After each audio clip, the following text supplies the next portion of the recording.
오늘 선포될 주님의 말씀은 히브리서 10장 36절에서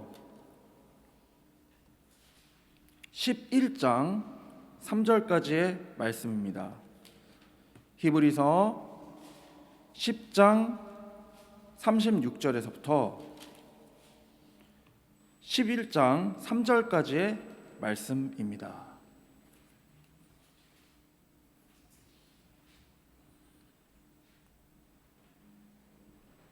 다 찾은 줄로 알고 봉독하겠습니다. 너희에게 인내가 필요함은 너희가 하나님의 뜻을 행한 후에 약속하신 것을 받기 위함이라.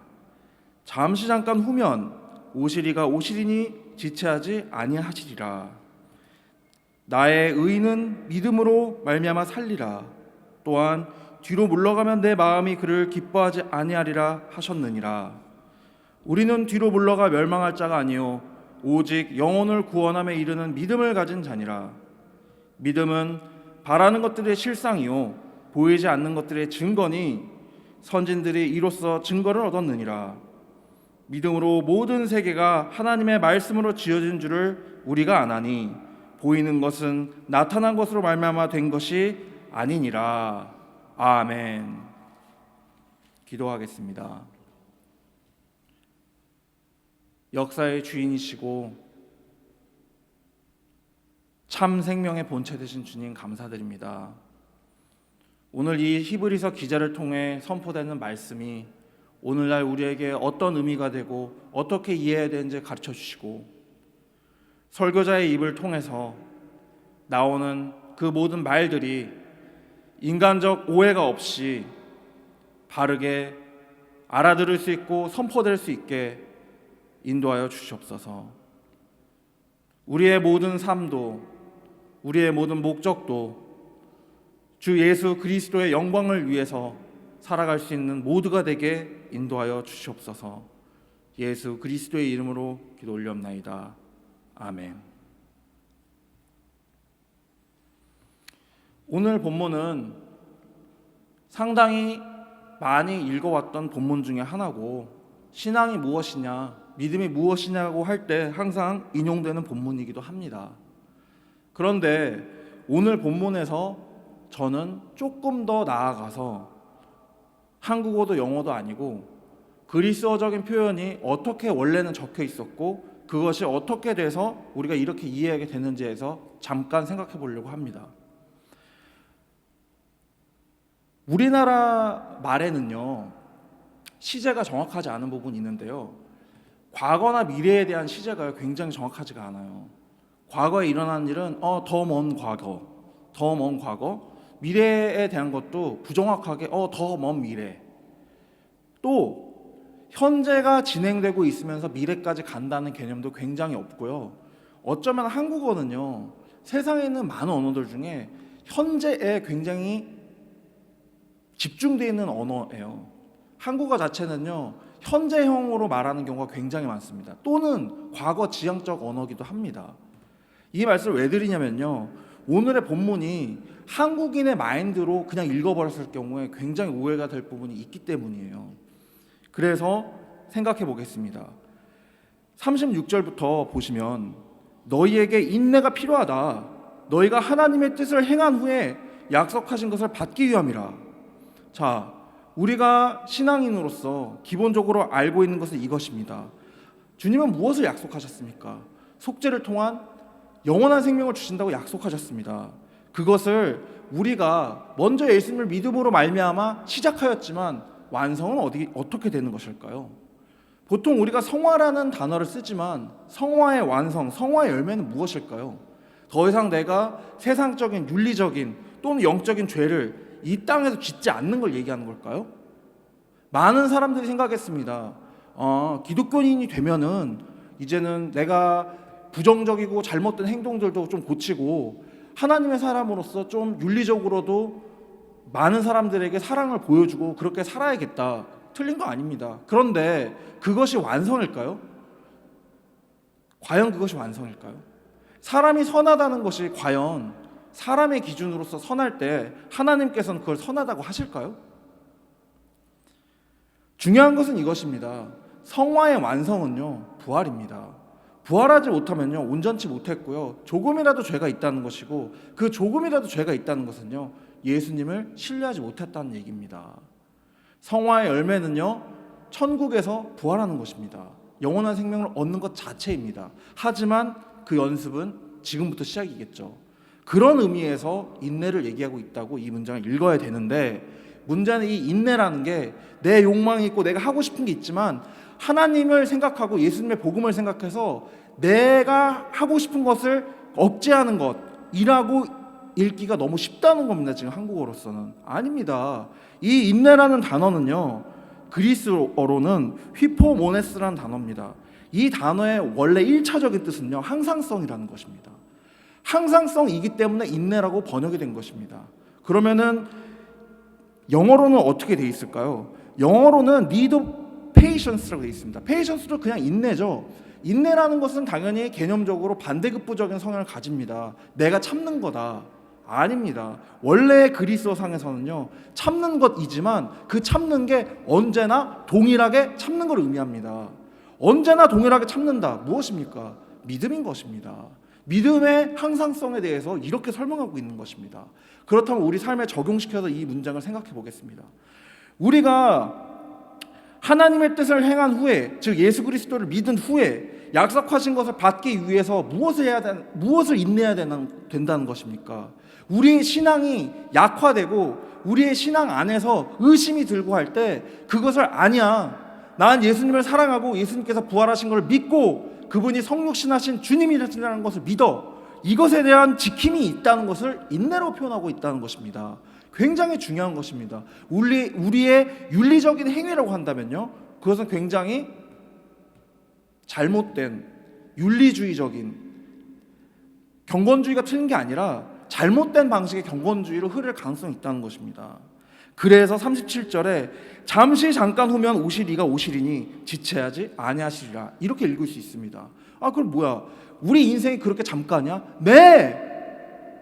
여기에 쓰인 그리스어는 마이크로라는 영어 단어의 원어인 미크론입니다. 정말 요만큼도 안 된다는 겁니다. 우리의 인생의 시간이라는 것이. 성경적일까요? 네, 굉장히 성경적입니다. 시편에는 이렇게 기록되어 있습니다. 시편 90편 10절을 보시면요, 우리의 연수가 70이요 강건함은 80이라도 그 연수의 자랑은 수고와 슬픔뿐이요 신속히 가니 우리가 어떻게 간다고 표현했을까요? 날아가나이다, 이렇게 표현하고 있습니다. 너무 빠르게 인생은 끝나버린다는 겁니다. 이것을 이 히브리서 기자는 이런 식으로 또 인용을 하면서, 그러므로 우리가 예수 그리스도 안에서 믿은 그 믿음을 끝까지 항상성을 가지고 인내해서 지키라, 이렇게 얘기하고 있다는 겁니다. 물론 경건한 사람이 되고 윤리적으로 나누는 것을 하는 것이 틀리다는 것이 아닙니다. 하지만 첫 번째가 뭔지 아세요? 회개하는 것입니다. 우리가 실수를 하죠. 윤리적이건 영적이건 하나님에 대해서 실수를 합니다. 그런데 주님, 저는 죄인입니다. 제가 주님 믿는다고 하고서도 자꾸 실수를 하고 죄를 짓고 있습니다. 용서해 주세요. 주님, 어떻게 해야 되나요? 저는 더 나은 주님의 아들, 딸로서 살아가고 싶습니다. 라고 간구하는 것 자체가 이 인내에 포함된다는 겁니다. 우리가 만약에요, 온전해진 상태로 하나님을 섬기겠다고 마음을 먹으면요, 그 마음을 타고서 사탄은 유혹합니다. 과연 그랬을까요? 역사를 보겠습니다. 유대교의 역사를 보겠습니다. 지금의 유대교가 아니라 성전 유대교의 역사를 보겠습니다. 그들이 하나님을 섬기는데 모자랐던 시대도 있지만요, 하나님을 섬기는데 최선이었던 시대가 언제였을까요? 솔로몬의 성전 완공됐을 그 시대라고 볼 수 있을 것입니다. 그런데 어떻게 됐나요? 그게 오래 갔나요? 한 세대도 못 가서 다 망가졌습니다. 행위적으로, 외형적으로가 아니라 하나님께서는 마음을 감찰한다고 말씀하십니다. 우리는 쓰러집니다. 안 쓰러지면 인간이 아닙니다. 그런데 죄를 짓거나 내가 하나님과 멀어져 있을 때, 주님 도와주소서 하는 그 마음이 있을 때 항상성으로서의 그 인내, 예수님을 붙잡는 그 인내, 죄인을 구원하시기 위해서 오신 하나님의 사랑을 인정하는 것이 된다는 것입니다. 그래서 38절이 의미심장하죠. 나의 의인은 믿음으로 말미암아 살리라. 믿기만 하면 된다는 것입니다. 그런 의미에서 믿기만 하면 된다는 것이지, 단순히 나는 예수를 믿습니다라고 말만 해서 된다는 의미는 당연히 아니겠죠. 생각해 보십시오. 사람이 마음에 품은 것이 없는데 행동이 나옵니까? 뭐 요새는 그런 말도 많이들 하더라고요. 그게 제가 술이 취해가지고요, 사람을 죽였어요. 이게 말이 됩니까? 아닙니다. 마음에 있는 것이 나오는 것입니다. 그러므로 우리의 마음에 있어야 되는 게 부정적인 죄와 하나님과 멀어지는 것이 아니라 근본적으로 주님은 옳고 주님은 선하시고 주님은 언제나 사랑이시라는 걸 잊지 않는 것이 이 인내의 첫 번째 단계고, 그것이 굉장히 중요하다고 히브리서 기자는 얘기하고 있습니다. 그러면 그것이 하늘에 계신 하나님에 대한 걸로 얘기하고 있을까요? 아니요. 예수 그리스도에 대한 걸로 논증하고 있다는 겁니다. 그러므로 뒤로 물러가면 내 마음이 그를 기뻐하지 아니하리라 하셨느니라, 이걸 통해서 또 성경을 인용한 거죠. 이걸 통해서 예수 그리스도를 믿게 된 그 믿음 안에 거하라. 과거에 너네들이 배웠던 유대교적인 행동주의적인 그런 종교적인 신앙으로 돌아가지 말고 예수 안에 거하라, 그렇게 말하고 있다는 것입니다. 왜? 우리는 뒤로 물러가 멸망할 자가 아니고요, 오직 영혼을 구원함에 이르는 믿음을 가진 자라라고 얘기하고 있습니다. 그럼 구원이 뭐라고요? 영혼이 구원이 되는 것입니다. 나의 생활에 무엇이 나아지는 것도 아니고요, 나의 지성이 뛰어나게 되는 것도 아니고요, 내가 공부도 안 했는데 성경을 막 원어로 읽을 수 있는 것 당연히 아닙니다. 성경을 깨닫고 싶다고요? 하나님을 알고 싶다고요? 그만한 노력과 투자를 안 하고서 안 된다는 겁니다. 영적으로도 마찬가지입니다. 주님, 나에게 주님을 깨닫는 성령을 주시옵소서, 얼마나 간절히 기도했습니까? 간절히 찾는 자에게 준다고 하셨습니다. 문을 두드리지 않는 자에게 그냥 준다라고 안 했습니다. 거저 준다는 표현으로 표현됐지만 그 거저라는 의미는, 그 생명을 거저 주시는 그 거저의 의미는요, 그 거저의 오래된 한국어 말 뜻 자체가요, 우리가 받을 수 없는 걸 받는다는 의미가 있습니다. 우리가 받을 수 없는 게 무엇입니까? 영원한 생명입니다. 그러므로 11장으로 넘어가면서 이렇게 이야기가 됩니다. 원래 성경은 장절 구분이 없기 때문에 이 문단이 오히려 신학자들이나 아니면 성경을 많이 읽은 사람들은 11장으로 넘어가는 게 아니라 연결되어 있는 것이라고 생각하는 경우가 굉장히 많습니다. 그런 의미에서 오늘 이렇게 본문을 정했는데, 그렇게 생각하고 읽어보시면은 믿음은 바라는 것들의 실상이고 보이지 않는 것들의 증거라고 했습니다. 우리가 예수님을 믿고 하나님을 믿잖아요. 예수님 부활하신 거 봤어요? 아니, 개인적인 기도나 열심히 기도하시거나 아니면 꿈속에서라도 부활하신 예수님 보시고 믿는 분 계세요? 그런 분들도 있을 수도 있습니다. 그렇게 간증하는 분들도 있으니까. 하지만 나는 어떠냐고, 지금 내가 어떻게 예수님을 믿습니까? 그거 자체가 신비입니다. 우리가 예수님을 믿는 것은요, 정말 선택되었기 때문에 믿는 것이고, 그렇기 때문에 39절 말씀처럼 오직 영혼을 구원함에 이르는 믿음을 이미 가지고 있긴 하다는 겁니다. 눈을 떠야 됩니다. 선진들이 이로써 증거를 얻었다고 했습니다. 믿음으로 모든 세계가 하나님의 말씀으로 지어진 줄을 우리가 압니다. 보이는 것은 나타난 것으로 말미암아 된 것이 아닙니다. 이거 다시 설명해 드릴게요. 하나님께서 세상을 창조하셨죠. 뭐 거기도 신학적 이론, 철학적 이론, 생각들이 다 다른데 한 가지만 물어보겠습니다. 여러분 마음속에서 솔직하게 대답하셔야 됩니다. 하나님이 계신 건 알겠어. 하나님이 정말 이 세상을 창조했을까? 정말 하나님이 나를 지으셨습니까? 정말 하나님이 모든 것을 만드셨습니까? 성경이 뭐라고 얘기합니까? 하나님의 말씀으로 모든 세계가 지어졌다는 게 우리가 아는 것이 믿음으로 안다는 얘기입니다. 증명 안 된다는 얘기예요, 한마디로.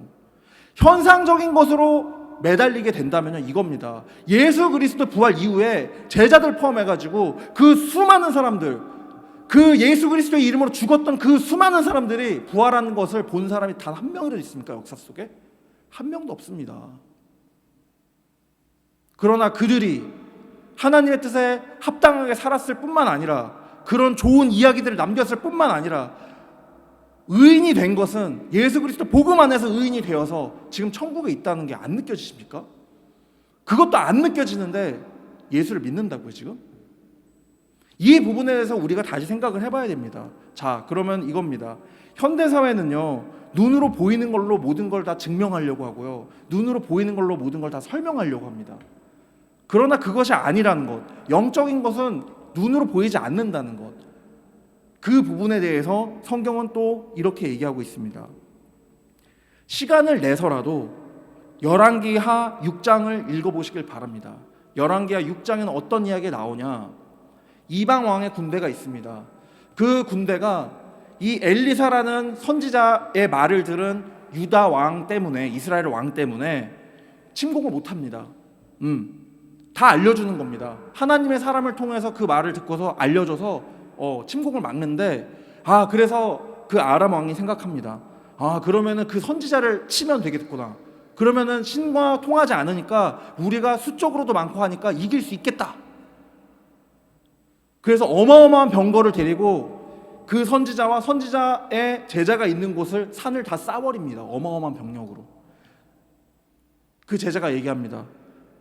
선생님, 큰일 났어요. 지금 어마어마한 병력이 우리를 잡으러 왔습니다. 이거 우리 죽는 거잖아. 이거 어떻게 해야 됩니까?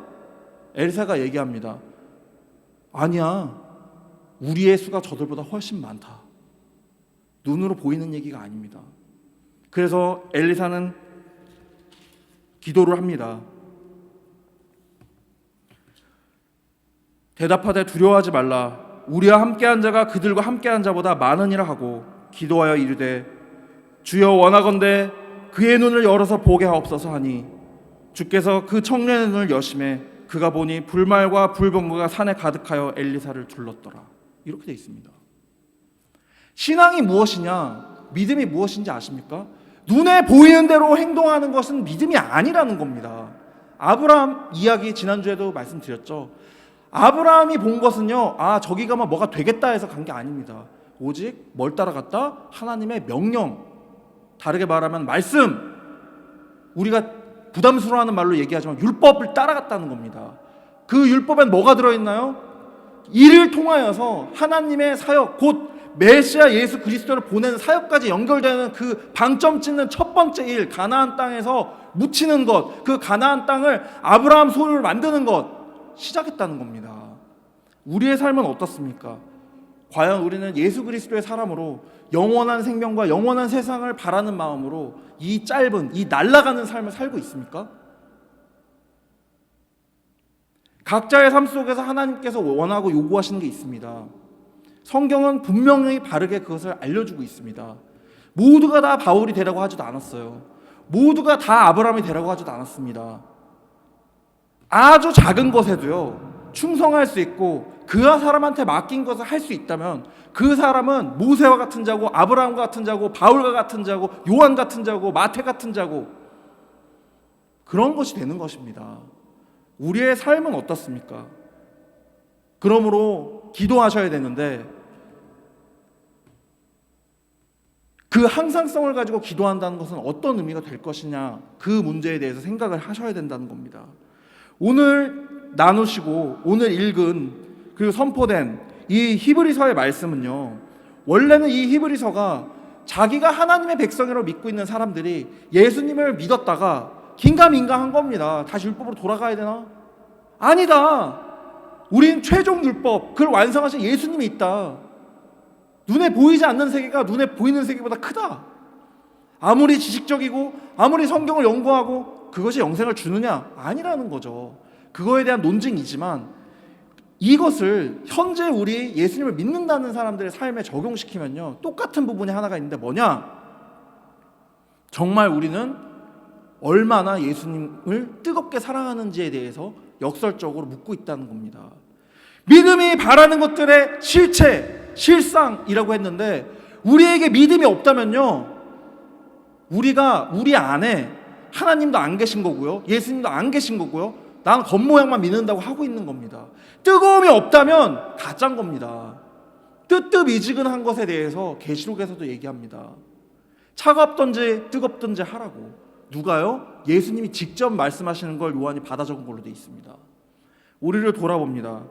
과연 우리는 얼마나 뜨겁게 내 죄를 위해서 십자가에 달리신 그 예수님의 그 사역에 대해서 얼마나 그것을 전하는데 열정적이고 그것을 묵상하고 나누는데 열심을 하고 있는 것인가? 돌아봐야 된다는 것입니다. 우리의 첫사랑은요, 영적으로 언제나 예수님입니다. 그리고 그 예수님 안에서만 구원이 있다고 우리는 배워왔고 또 가르쳐야 되고 그래야 될 것입니다. 많은 사람들은 생각합니다. 인생 뭐 별거 있어. 그냥 누릴 거 다 누리고 잘 안 될 것 같으면은 뭐 그냥 놔버리면 되는 거지. 그런 방식의 사고방식은요, 악한 것이고요, 육적인 것이고요, 사탄적인 것입니다. 왠지 아세요? 우리의 생명 누가 줬다고요? 하나님이 주셨다고 우리는 배워왔고 그걸 믿는다는 겁니다. 그걸 왜 어떻게 믿어져요 그게? 오늘 읽은 본문처럼이잖아요. 하나님이 세상을 창조한 걸 믿는 건요, 신앙으로서밖에 못 믿어요. 현상적인 걸로 창조를 설명하려는 사람들이 있습니다. 현상적인 걸로 진화를 설명하는 사람들이 있습니다. 그렇게 보일 수도 있겠죠. 그런데 문제가 뭐냐? 영적인 것은 증명되지도 않고요, 증명할 수도 없다는 거예요. 근데 영적인 게 없다고 하잖아요. 만약 영적인 것이 없다, 그 영적인 것이 없다는 이유 하나만으로요, 인간 사회는 붕괴됩니다. 그 문제를 향해서 우리는 지금 가고 있습니다. 그럼 기독교인으로서 영적인 세계가 있을 뿐만 아니라 그 약속이 하나님과 그 영원한 생명 속에서 찬란하게 될 그 약속이 있다는 것을 확신하십니까? 확신한다면요, 그 확신에 거해야 된다는 겁니다. 우리는 반드시 부활해야만 합니다. 왜? 우리가 믿고 있는 하나님이 진짜고 예수님께서 부활하는 것이 진짜이기 때문입니다. 그런 의미에서 인내하라고 얘기하는 것입니다. 세상은 얼마나 많은 것들로 우리를 유혹하는지 모릅니다. 정신세계라든지 어떤 지식적인 것이라든지 육체적인 즐거움이라든지 돈이라든지 유혹들이 너무 많지만 우리가 인내해서 이길 수 있는 이유가 뭔지 아십니까? 그것 또한 예수님께서 말씀하셨습니다. 항상 어떻게 하신다고요? 너희와 함께 한다고 했습니다. 언제까지? 세상 끝날까지.